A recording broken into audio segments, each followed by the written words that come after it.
मित्रों, हमने अपने प्रीवियस लेक्चर में डिस्ट्रीब्यूटिव प्रोनाउन के बारे में स्टडी किया और देखा कि उसमें कौन कौन से इम्पॉर्टेंट रूल्स हैं जिनको हमने कैच करना है, जिन पर हमें होल्डिंग बनाए रखनी है अपनी। आज हम स्टडी करेंगे रेसिप्रोकल प्रोनाउन के बारे में, यानी रेसिप्रोकल प्रोनाउन क्या होता है, और उसके बाद में रिफ्लेक्सिव प्रोनाउन के बारे में हम स्टडी करेंगे और देखेंगे कि रिफ्लेक्सिव प्रोनाउन और एम्फसाइजिंग प्रोनाउन दोनों देखने में एक जैसे लगते हैं, तो फिर दोनों में डिफरेंस क्या होता है, दोनों में अंतर क्या है। तो अब हम थर्ड पॉइंट पर रेसिप्रोकल प्रोनाउन के बारे में जो है वो स्टडी करते हैं। रेसिप्रोकल प्रोनाउन में ईच अदर, वन एनदर, ये दोनों शब्द आते हैं। पहला ईच अदर, दूसरा वन एनदर। ईच अदर और वन एनदर दोनों एक ही अर्थ देता है।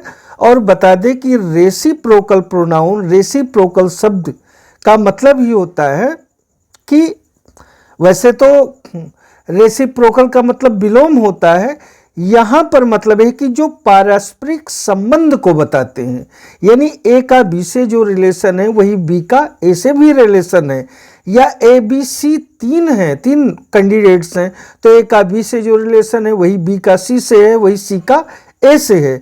तो ऐसे पारस्परिक संबंध को निरूपित करने वाले, डिमॉन्स्ट्रेट करने वाले प्रोनाउंस को हम रेसिप्रोकल प्रोनाउंस कहते हैं, और इसमें ईच अदर और वन एनदर आता है।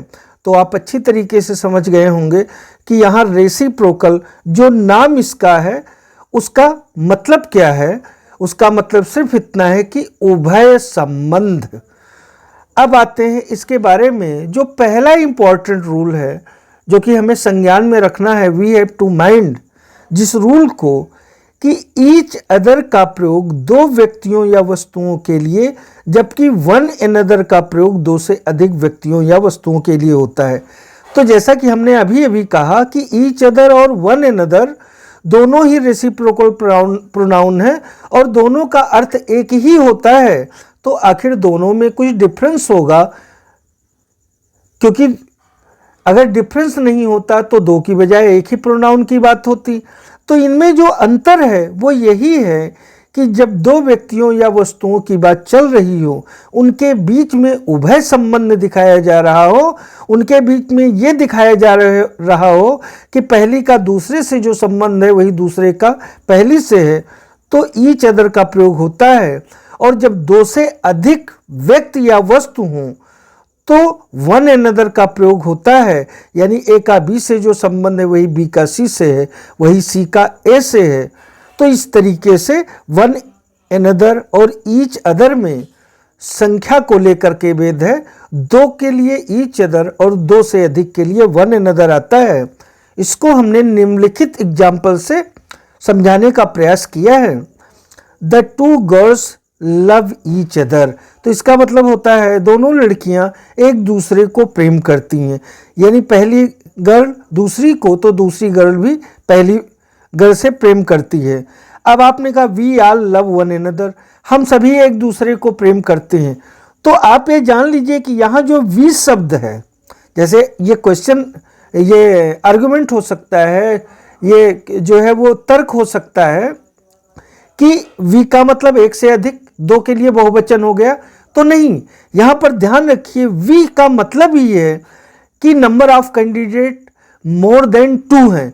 क्यों? ये किससे जाहिर होता है? वन एनदर से जाहिर होता है। वी कुछ नहीं बताता है, वन एनदर बताता है कि वी में दो से अधिक कैंडिडेट शामिल हैं, तो हम सभी एक दूसरे से प्रेम करते हैं। तो इस तरीके से आप ईच अदर और वन एनदर के प्रयोग में सावधानी।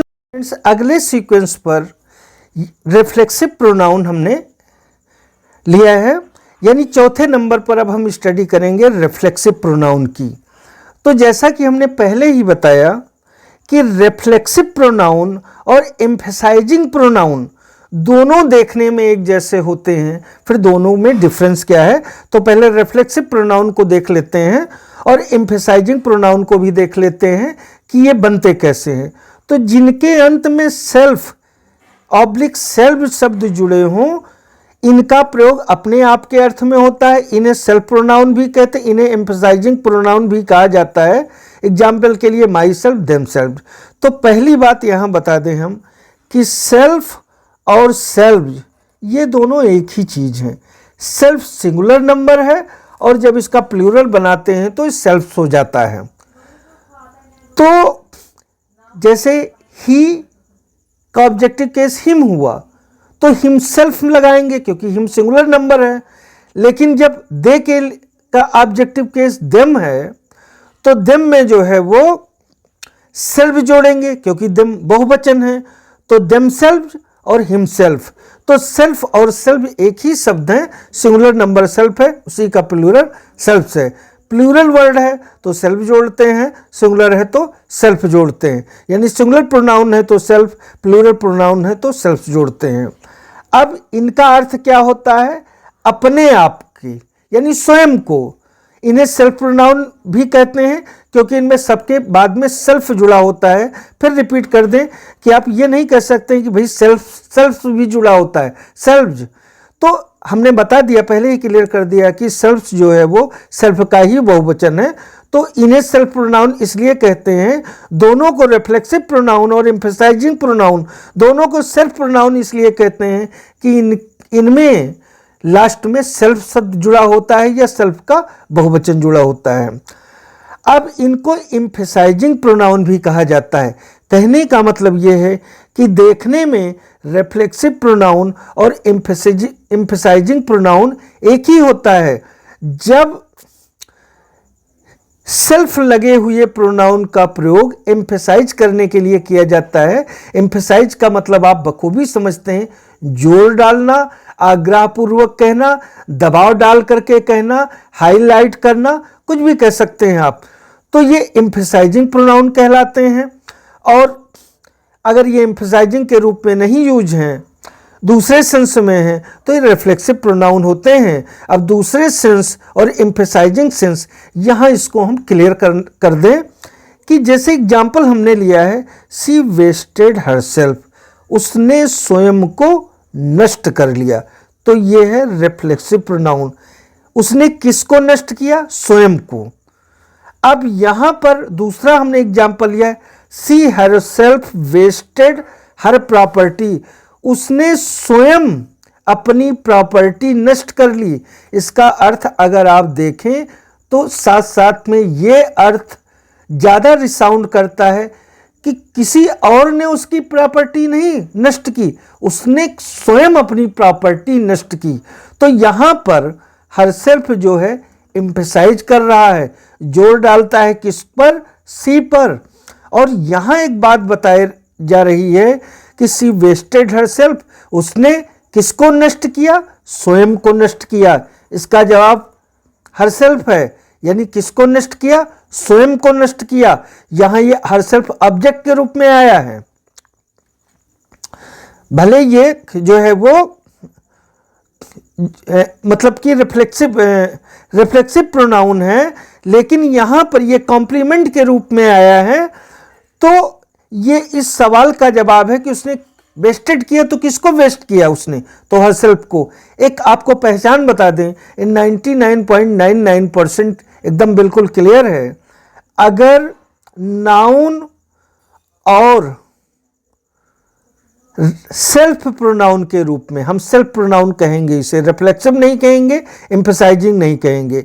अगर नाउन या प्रोनाउन यानी सब्जेक्ट और सेल्फ प्रोनाउन के बीच में कोई दूसरा शब्द भी है, फिर से सुन लें, यदि सब्जेक्ट के रूप में नाउन प्रोनाउन जो भी आया है, जिरेंड आए, इन्फिनिटिव आई, से मतलब नहीं है, और जो सेल्फ प्रोनाउन है उसके बीच में कोई शब्द है, वर्ब है, कुछ भी है, तो वहां पर सेल्फ प्रोनाउन जो है वो रिफ्लेक्सिव प्रोनाउन होता है। और जब सब्जेक्ट के तुरंत बाद नाउन है, प्रोनाउन है, उसके तुरंत बाद सेल्फ प्रोनाउन आए तो वो जो है क्या होता है? एम्फसाइजिंग प्रोनाउन होता है। ये सबसे बड़ी पहचान है इसकी कि हम कैसे पहचानें, क्या सिम्टम्स हैं, क्या लक्षण हैं कि कौन सा रिफ्लेक्सिव प्रोनाउन है, कौन सा एम्फेसाइजिंग प्रोनाउन है, तो इस बात का आप ख्याल रखें। रूल है इसमें, बड़ा इंपॉर्टेंट रूल है ये, enjoy, pride, absent, present, avail, introduce के बाद रिफ्लेक्सिव प्रोनाउन का प्रयोग अवश्य होता है। लेकिन इसका मतलब ये नहीं है कि यही 5 to 7 जो वर्ड्स हमने लिखे हैं, वर्ब लिखे हैं, इन्हीं के साथ रिफ्लेक्सिव प्रोनाउन का प्रयोग होता है। लिस्ट में और सारी वर्ड्स भी हैं, लेकिन प्रीवियस ईयर्स के एग्जाम्स जो हुए हैं उनमें जब हमने सॉर्ट आउट किया, उसमें जब हमने सर्च किया, तो हमें ये लगा कि जो शब्द ज़्यादा पूछे गए हैं, जो वर्ड्स, उन्हीं की हम चर्चा कर रहे हैं। वैसे तो इंग्लिश या कोई भी लिटरेचर जो है सागर की तरह होता है, उसका ग्रामेटिकल पोर्शन भी सागर की तरह होता है। तो हमने यहाँ पर इस बात का ध्यान रखा है कि कॉमन लाइफ में, ऑर्डिनरी एग्जाम में, कॉम्पिटिटिव एग्जाम्स में जिन वर्ड्स को ज़्यादा पूछा जाता है, जिनसे हम वेल नोन हैं, उन्हीं को हमने लिस्ट में लिया है। तो इन वर्ड्स के बाद में रिफ्लेक्सिव प्रोनाउन का अवश्य प्रयोग होता है। जैसे किस सेंस में, ही enjoyed himself in the party, उसने पार्टी में एंजॉय किया। इसका अर्थ यही है, उसने खुद को पार्टी में एंजॉय किया, ये बोलने की जरूरत नहीं है। उसने पार्टी में खूब मौज मस्ती की, उसने पार्टी में मौज मस्ती की। लेकिन यहाँ एंजॉय के बाद में यदि आप हिमसेल्फ नहीं लगाते हैं तो ये सेंटेंस रॉन्ग होगा। अब अगर आपने लिख दिया ही इंजॉयड इन द पार्टी, तो ये सेंटेंस गलत है, क्योंकि अर्थ में, इसके सेंस में, मीनिंग में, भले ही हम मीनिंग को समझने में हिमसेल्फ की आवश्यकता ना समझें, मेरा कहने का मतलब ये है, इसी सेंटेंस को हिंदी में जब हम ट्रांसलेट करेंगे तो हम यही कहेंगे, उसने पार्टी में खूब मौज मस्ती की, उसने पार्टी में एंजॉय किया, मौज मस्ती की। हम हिमसेल्फ नहीं बोलते हैं कि उसने खुद को पार्टी में बहुत एंजॉय किया या खुद उसने पार्टी में बहुत मौज मस्ती की।